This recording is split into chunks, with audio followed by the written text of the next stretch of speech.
Hey, what's going on? We back again in the basement. As y'all can see, I'm in a totally new location, and I'm definitely about to hit y'all with some dope interviews coming up real soon.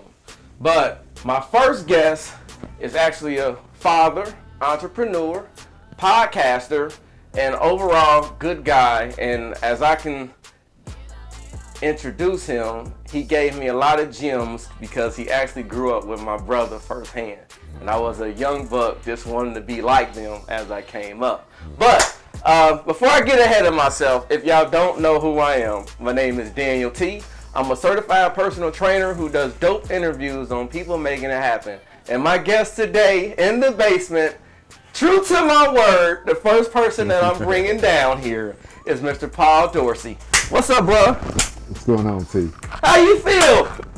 Hey, man, you know. We here! We here now!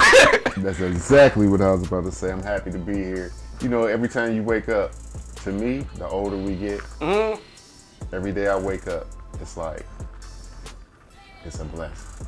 Definitely a blessing. Because as we get older, our parents get older, and you realize, man, nobody lives forever.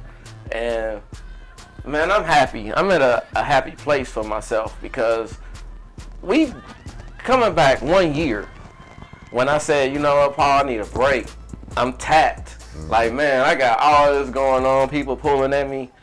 But when it comes back to that time of actually getting back to it, here you are, man. I'm in a happy place, bro. So, man, thank you for even rocking with me, posting the video, sharing everything, because I went through a period of time where it was like, all right, man, who's pouring into me? Yeah. And nobody understood that. And I was smiling on camera, helping everybody else, but I needed that break. And now that I'm back, hey, man, look at God. Look at the set, man. I'm loving the set.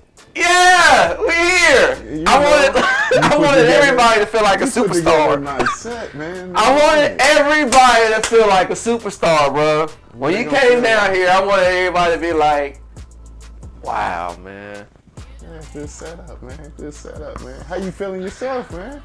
Man, a long time coming. But, you know, it ain't about me. It's about you. I appreciate being here, man. Let's get to it, man. What's going down, All man? right, first question out the gate. I give everybody. All right, who is Mr. Paul Dorsey? Well, you know, hey, I'm a son of a father named Paul Dorsey. You know what I'm saying? My dad was a legend.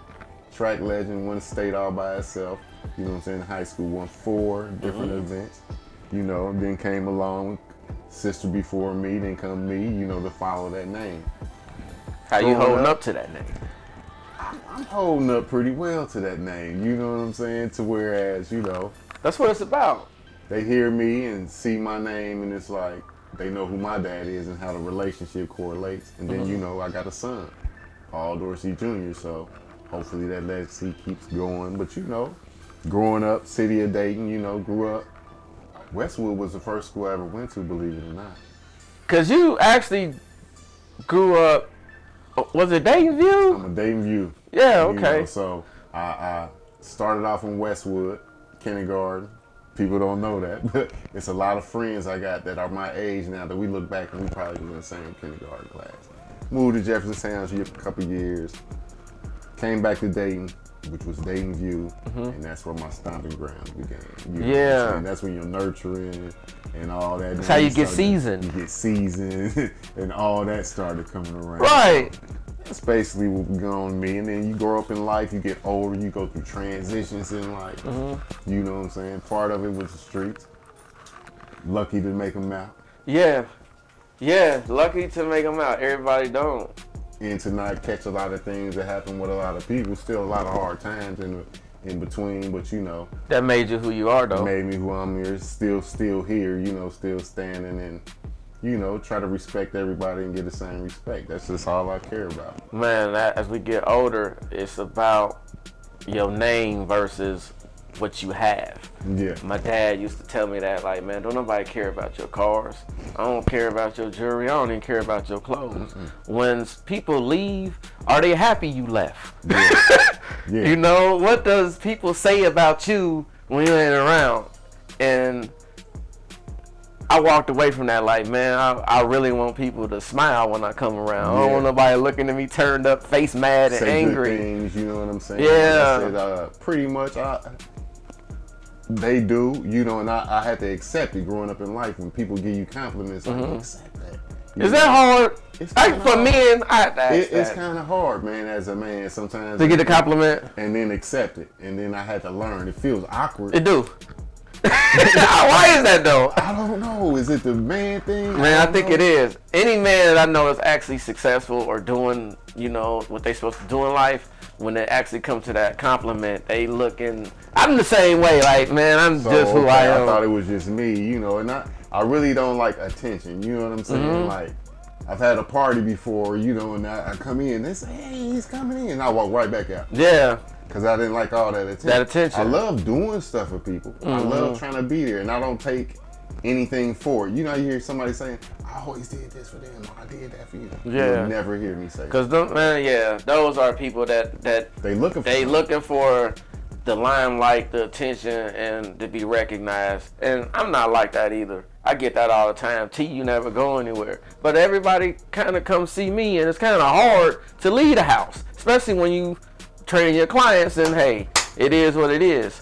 But what I wanted to ask you next, what is something people wouldn't know about you at all? I mean, everybody sees the social media. So what is something that people wouldn't even know about you? You know what? This would got me a lot.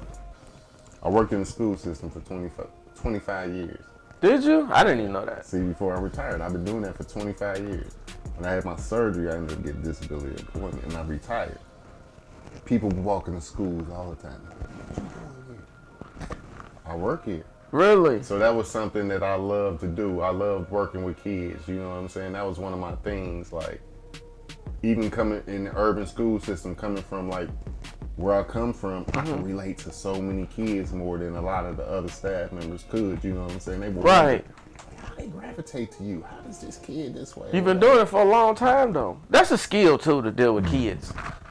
But you had to have an understanding too, so you know what I'm saying? You gotta have patience. And the youth is something that's very important in life, period. You know what I'm saying? But the thing of it is, we're losing them as far as the respect from adults. Luckily for me, I still had that communication with them. So that was one of my things that I loved to have done. I did it.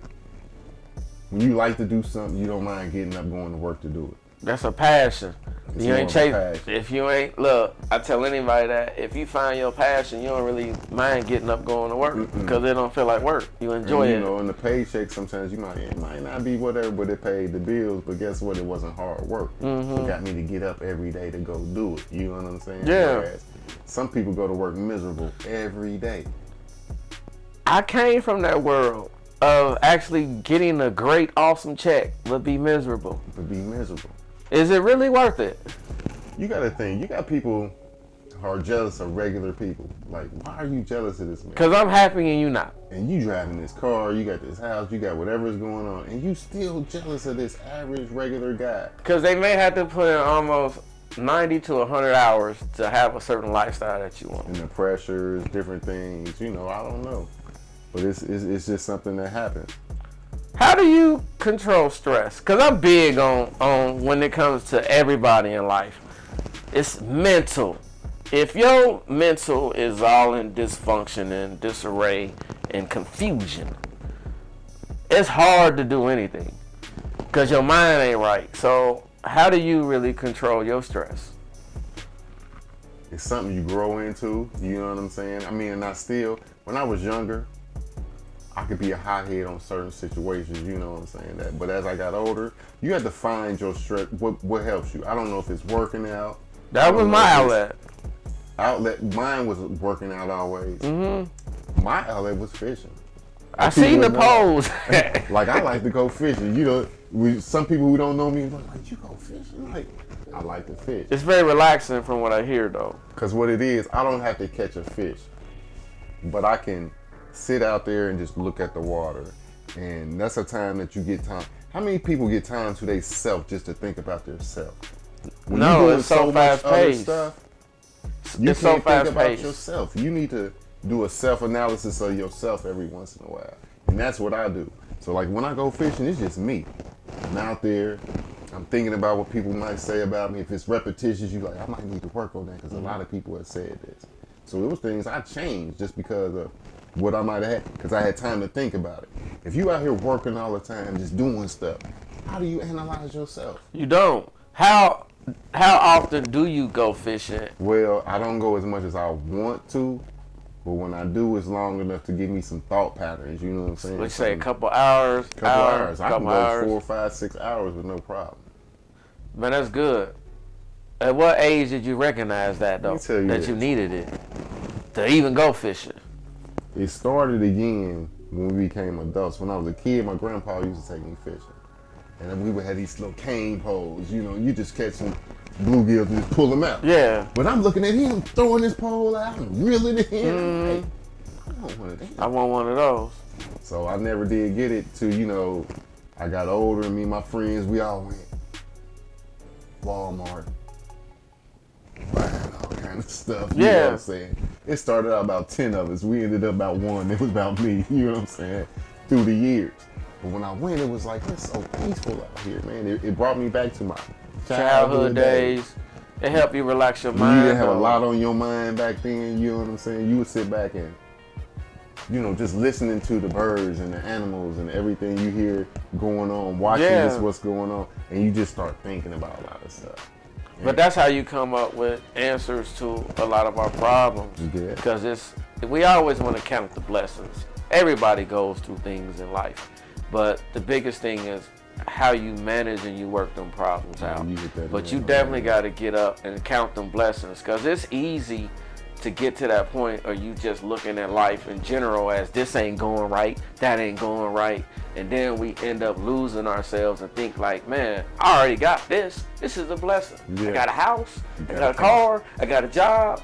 Those are things that you already have. But most of the time, most people look at it, well, I need to make this amount of money. Yeah. I need to look this way. I gotta have that. And that's when life really becomes hard. So with the whole mental thing, like when I'm talking to my clients, if it's in dysfunction, disarray, confusion, I know they're not gonna listen to me. Mm-hmm. Because it's like, I got all this stuff going on, I don't even have time to work out. Yeah. So I have to meet you exactly where you at. Yeah. That's why I wanted to ask you that question. How do you control stress? And you know, my mother always told me too that it's always somebody doing worse than you. All the time. You know, people never think you going through nothing. It's just how you handle it, just like you said. It's how you handle things. Just because you don't see me sitting around here going crazy because something went on, whatever. You handle it well. You just handle it different. But you know isn't that, oh wow, Martin Luther King said that. You really find out the definition of a man, not in comfort, but when he's in discomfort. Yeah. And I seen a lot, like, I remember growing up, I was like one of those kids who had a little bit of everything. Like you said, talking earlier, going to get Jerry curls in the salon. Oh my God, man. Like I said, you 8 years old with the best curl in the world. You know Yeah. what I'm saying? But it made me think, this was my parents taking care of me. So once I get from under their shadow and be a man on my own, it wasn't about no whining. You make your bed, you lay in it, and you have to create the life that you want, because your parents can't do it for you. Because when I hit 18, yeah, I was spoiled. But once 18 hit, hey, you on your own. Go create your own lane. And guess what? That's what's different in this new generation. Kids are staying home till they 24, 20, Never leave. One in the house. You know, mama can't get a new boyfriend if she ain't got one, or the father. I don't know when we raised, I don't care what family you came from, what level of money, income, everybody was raised on the same thing. You know what I'm saying? They might have had a little bit more food than you or whatever, but you still were raised the same way. Same way. Now, I guess it's not really communities how we grew up. Where you could go in my house, you could eat. Somebody go to your house to eat. Now, I don't know that kid. Don't let him in my house. Your dad could scold me. Your mom, we looked at them like I didn't want to get in no trouble, because if I didn't come back to my mother, I'm going to get in more trouble. But it's different. It's a mind your own business. And the kids don't look at adults. I'm talking about the younger generation. They count adults out now. You gotta think, when I was growing up, even when I was in the mix, I didn't care if that older man wasn't in the street or he didn't have money. He had a story. So I would listen to it. And we didn't sit there and talk back to that man because I'm grown now and I'm doing my own thing. He's still educating me. So I'm going to listen to that, even at this age. Somebody older than me, 70s and 80s. I ain't telling him, I'll shut that old man up. You know what I'm saying? I'm not doing that. But this generation look at you like, okay, if you ain't blinged out, you ain't driving this, why do I feel like I need to listen to you? And that's the ugly part of this generation. What do you have? Or what can you do for me? Why should I listen to you? And they don't realize, like, I can help you get away from a lot of the pitfalls that you going through because you don't want to sit still and listen to what I got to say. But, I mean, man, everybody's different. I get kids down here all the time, and it's like, I won't even train you if you don't listen to your parent. Like, I'll make the parent sit over here, and then I'm like, so what's up? Your mama over there, we ain't got to listen to what your mama, what's on your mind before they actually get to really venting. But these kids nowadays, man, they don't really have a lot of role models to look up to. Especially if some of their family members is really doing bad. So they looking at it like, well, man, I ain't got nobody that's going to help mentor me. They so protected, too, on a different note. You know, everything is like, you know, you ride a bike now, you got shoulder pads on, mouthpiece, helmet, you know what I'm saying? Stuff that they don't get no scuff, no bruise, and they don't go outside. They don't go play. Like, they don't know outside built our immune systems up. Man, you know what I'm no, like, they come home, it's video games and social media. Everybody's a YouTube star. So I guess now they getting younger when it comes to being an entrepreneur. And I love that. But sometimes the people before you, they didn't have that option to be an entrepreneur. So that don't mean that you can't listen to them. How long is it going to last, though? You can get millions doing this. Say like, even a podcast blow up. Okay, boom, they getting $1 million. They getting. If you're not doing nothing with it, you only gonna last for so long. That's anything. You gotta keep reinventing yourself. Keep reinventing yourself, like, and that's for the moment. All of us has been in the moment. What you gonna do tomorrow, next year? I'm planning on living 20 more years. Like, don't y'all think that? Man, I think like that. That's why health is always important. Health is wealth. You know. Paul.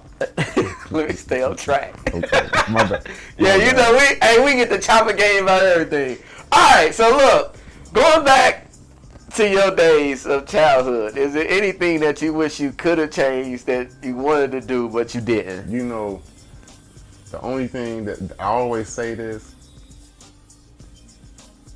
maybe a little education, college more education. You know what I'm saying? I wish I would have got a bachelor's or a master's degree or something, because I knew I would have did something with it. I'm not saying that works for everything, but I said that would have been something that I wish I was guided to do better.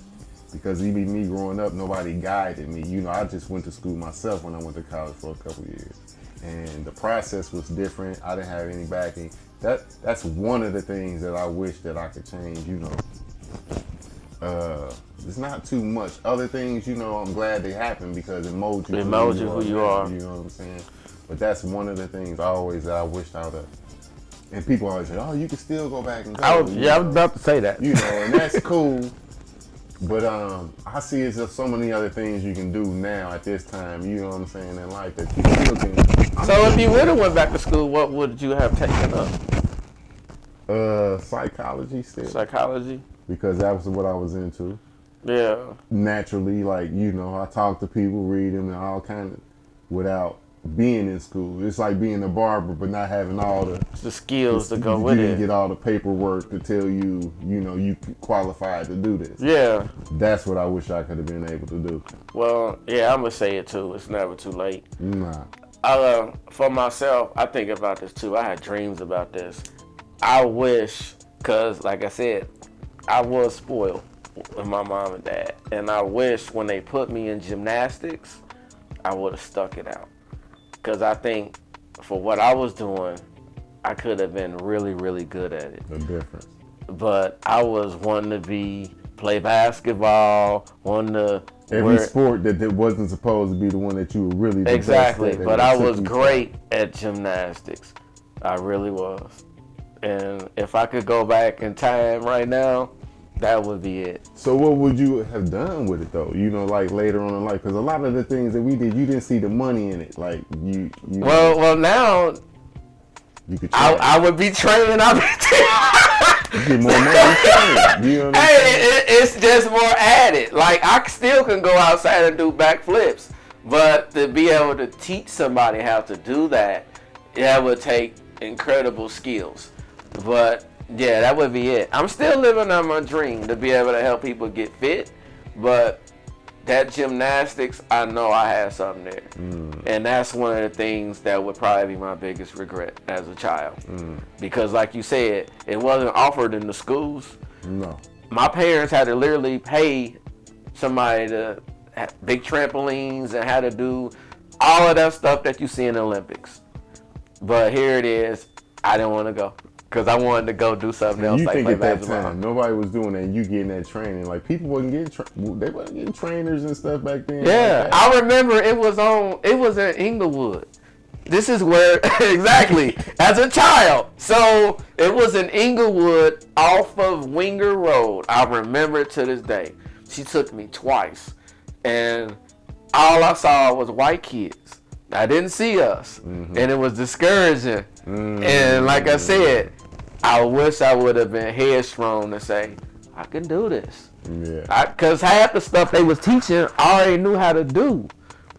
And this gonna trip you out too. It's funny too, because you would have met a whole different even avenue of people too. You know what I'm saying? Like, even me, like, I graduated from Patterson Co-op. Yeah, the career academy it was back half then. and half. Yeah. You know what I'm saying? So we integrated with each other. Like you had people from the east side and the west, and we all coming together where some of them guys are still, we all good friends today. White, black, Yeah. all that, man. You know what I'm saying? Different parts of town. So sometimes that integrated me cool. Man, at the time, I wasn't. You just wasn't ready for that. I wasn't. Matter of fact, man, what's up with your podcast? You know what? Yeah, I want to know what.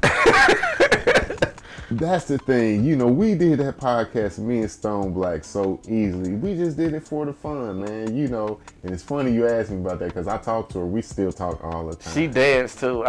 She got that Chicago dance flow That's down. her exercise. You know Is what I'm it? saying? That's what she do for exercise. She just likes to do that. Shout out, Miss Stone. Yeah, Man, I ain't Stone forgot Black about in the you. house. I would have had her come down here with me. But You told her you was coming? I told her I was coming. We talked yesterday, and I said, I knew she was doing something. She said, well, good luck, or send it to me or something. Let me know what's going on live. And I forgot to text her and call her, but at the same time, it's like with her and both of us, when we started this podcast, before there were podcasts going, me and her talked about it. We got tapes talking Tell about the people, Paul, what's the name of the podcast? Oh, it's a Stone Black and Diddy Bop podcast. Okay. Stone Black and Diddy Bop. You can still go look at some of our old shows. You know what I'm saying? Go look at them, and it's open to the public. Go look at them and make us come back. You might want to make I us wanted come to back. be on the show, but I was working so much. And I had no time. We talked about that too, because she was like, "Oh, T, we were supposed to have him on." I was like, "Yeah." I said, and we did that, just doing it right. So when COVID came, she would say stuff like, "Oh, we need to do it on, Zoom and on the and I was all against it, man. Was you? Yeah. You was fighting her. Yeah, she was like, well, I'm gonna go down to Atlanta because she had to go down to Atlanta for some things and shit. And we can go on live and do it together like this.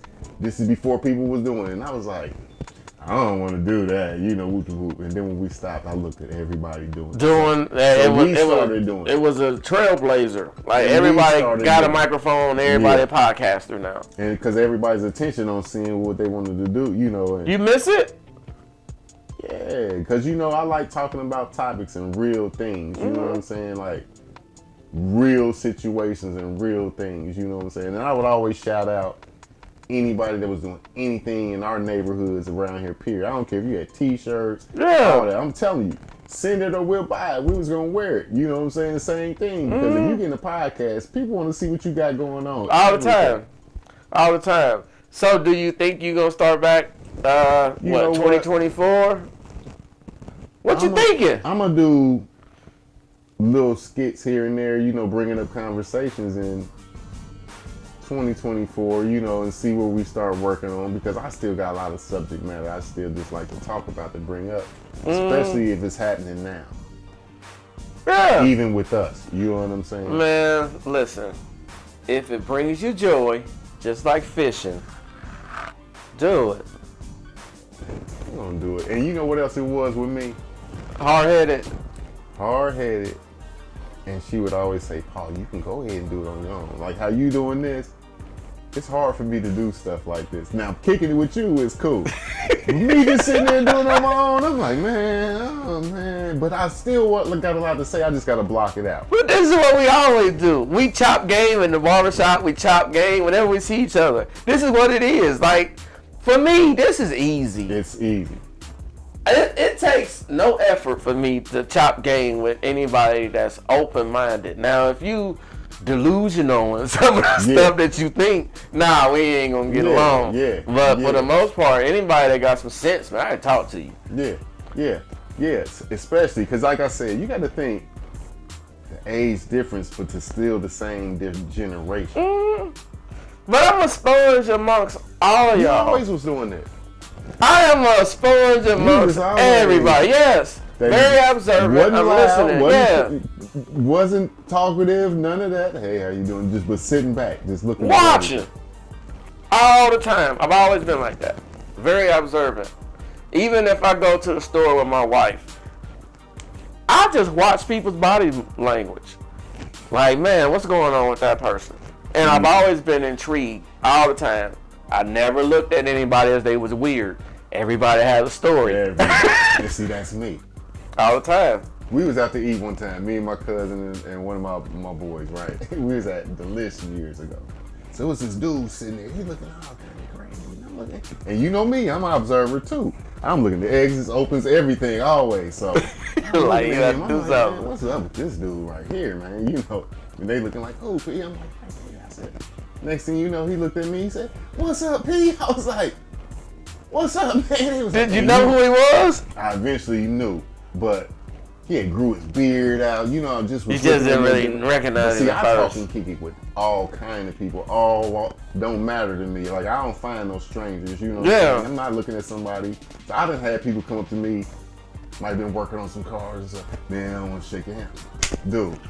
I can wash my hands, on, brother. I Give can me wash some my love. hands, Sometimes people need that love. See, what you just said, man, I ain't gonna shake your hand because I got, man, listen, I can wash my hands. You might have needed a hug. Yeah, you wanted to, man, that ain't nothing to me. We from out, boom. Yeah, give a brother a hug. Just give a brother some love. Some people need that. Paul. What's up? Thank you, bro. Hey, You're man. the first one down here in the basement. I appreciate being man, here, man. We might be able to do chop this again, man. Sometime, whatever, man. Look, before I let you go, man, the people gotta know what's your future projects and anything else you got going on. It's crazy. And man, like I said, bro, I'm thankful. I'm man of my word. Man of my word. So let the people know what you got going on. I got something going on that people, you gonna trip off even of. I got an app I developed. Did you? Don't give them too much. It's just been developed in the last couple years. It's a safety thing, and it's gonna be real nice. They're gonna see it soon. Congratulations on that. Yeah, it's already been in process. It's just litigation things going on, but it's gonna be something real. Man, that's doing big things though. It's something, boy. It's something for real. Hold on to it. You groom it, you perfect it, and you grind it every day, so it can come to how you want it to be. When you think in a major business, you got to think outside your little city. You know how many rappers and stuff we got around here are locally strong. But hold on, let me stop you there. A lot of people are stuck in the city limits of I've made it here, and the world is so much bigger than Dayton. This ain't New York, nothing like that. If you here and you think you popping. No, it's a celebrity thing here. How much money are you generating? Man, this is a celebrity-driven attitude city here, bro. And you got to get paid in shows, you know what I'm saying? So what I tell the young guys got to do, they got to get an OG mentor down with them and be able to listen to him and trust him, because you and your friends ain't going to get nothing done, man. And you also got to have I got this from Peanut, you got to have young people around you too so they can keep you hip to the new stuff. That's what I do.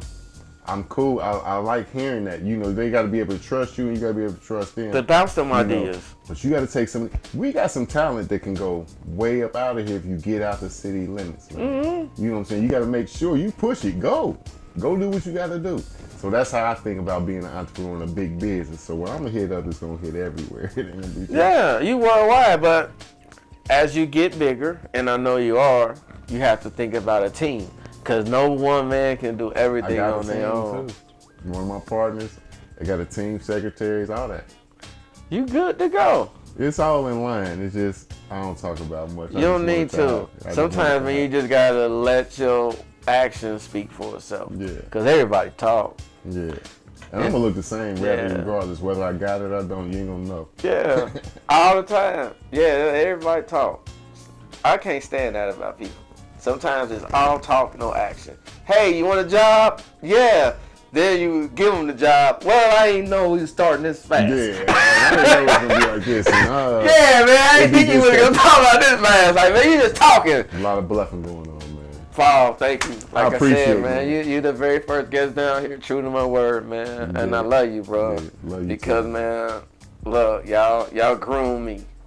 I am a sponge of whatever y'all made me to be. And here it is. That's what I'm talking about. My God, love you, dog. We out. Y'all know what it is. Keep making it happen. One love.